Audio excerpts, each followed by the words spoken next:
Sa oras na 6:37, wala ka man time check dyan? Wala? Okay, si Mario na muna. Si Boss Mario Muling Bayan, ang head po ng PDRRMO ng Occidental Mindoro. Mamusta nga tayo sa Occidental Mindoro. Nakita nyo ba yung video sa TV Patrol nung sa Mindoro? Yung kinakain na ng tubig, yung gilid ng mga ilog. Ganun katindi po ang tubig dun sa Occidental Mindoro na hindi nagana yung mga flood control projects dyan. Oh my goodness. Mang Mario, magandang umaga po sa inyo. Magandang umaga, Sir Alvin, at magandang umaga sa lahat ng ating mga taga-subaybay. Una muna, kumusta ang panahon dyan sa Occidental Mindoro? Naaraw na po ba dyan sa inyo? Kasi sa amin po, makulimlim at naambon at naulan pa paminsan-minsan eh. Sa ngayon po, sa lalawigan ng Occidental Mindoro ay nakakaranas. May mga bayan kami na may pagbugso pa din ng ulan, pero nagpapakita naman na po ang araw, itong mga nakaraang araw. Pero sa ngayong umaga, dito sa lokasyon ko ay may pag-ulan, pabugso-bugso ng mahina at paglakas. Wala na pong pagbaha sa kabuuan ng probinsya? O may baha pa ngayon? Sa ngayon po ay wala na. Malaki na ang ibinaba ng tubig pagkat ilang araw na rin na hindi na ganoon kalakas ang binubuhos ng ulan. Ngayon, sige po, dipuntahan na po natin yung binabanggit ko pong video. Ayan, actually piniplay ngayon po. Ano po? Ano ba ang naging problema? Sobrang volume lang talaga ng tubig sa ilog? O dispalinghado po yung pagkakagawa ng mga struktura sa gilid para ma-prevent yung pagpunta ng tubig dun sa mga kabahayan? Pare-parehong factor na po yan, Sir Alvin. Kasi talaga pong, alam niyo naman, ang lokasyon ng Occidental Mindoro, tapos tuwing July yan hanggang Agosto, ay taon-taon ay naapektuhan kami ng habagat at lalong tumindi dito, Sir Alvin, itong nakaraan, sapagkat ilang weather disturbances yung humatak ng habagat, kung kaya't napakatagal ng pag-ulan dito, talagang halos 2 linggo. So pagka ganun kasi ang pagkakataon, sinabayan mo pa ng malakas na buhos ng ulan sa lakas ng bagyo, magamat hindi kami tinamaan, direktang tinamaan, pero pinalakas niya ng todo ang habagat. So dahil sa dami ng buhos ng ulan na bumagsak sa lawigan ng Occidental Mindoro, factor pa diyan yung inyo pong sinasabi na may mga flood control kami na hindi po talaga kinaya yung lakas ng buhos ng tubig sa mga ilog sapagkat sobrang taas, Sir Alvin, ng level ng tubig.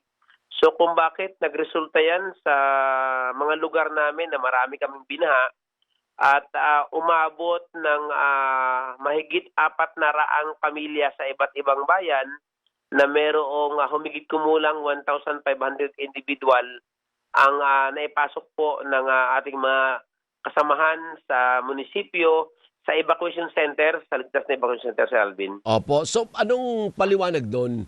Hindi kinaya ang puwersa ng nature o talagang mukhang substandard yung pagkakagawa? Litaw naman doon sa mga video na inyo pong pinapakita, sapagkat may mga flood control pong hindi natapos, Sir Alvin. Kasama dyan at yung atin naman mga kapitan ang nagulat dyan, sila mismo kasi ang nagbibideo at nagpo-post. Alam mo naman ngayon, napakabilis ng balita, talagang actual na nakikita kung ano nangyayari.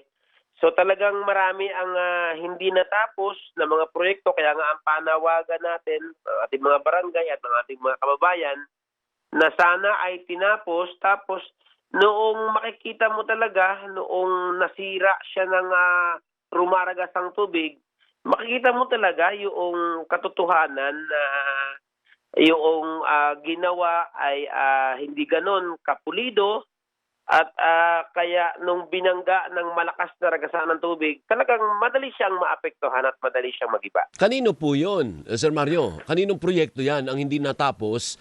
Isang kontraktor lang po ba o iba-ibang kontraktor yan? Mayroon po kasing iba't ibang bayan, Sir Alvin. So, ibig sabihin, iba't ibang kontraktor ito.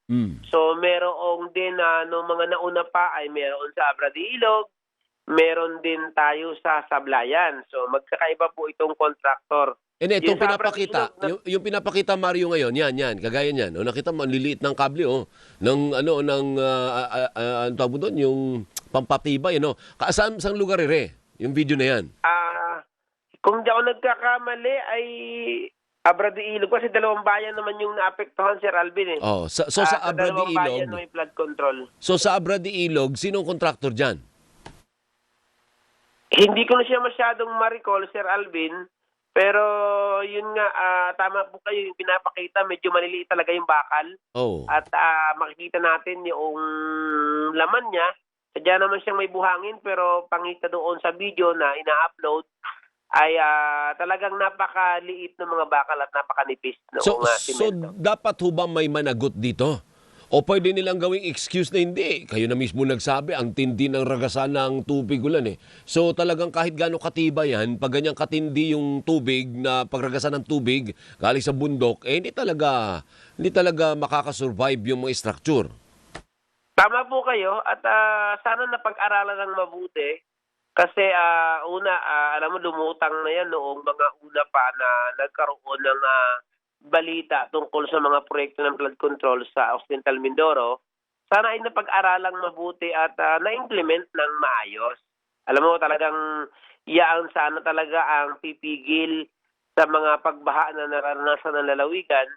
At tama din po kayo na sana ay ang ating namang tanggapan ng DPWH, ang ahensya na nag-implement, sana ay masusi na i-assess uli, tingnan, upang magkaroon po ng pagkatasa at mabalikan, masigurado na ito po ay makukumpuning muli at higit na makakatulong po ito, makakasalba ng mga kabukiran at makakasalba ng buhay na posibleng maapektuhan po nito. Tama po yan. Sige po, Ma'am Mari. Oy, tingnan mo na, bago kita pakawalan, may death toll na ba kayo dyan sa Occidental Mindoro dahil sa sama ng panahon? O so far so good, walang no deaths, no missing?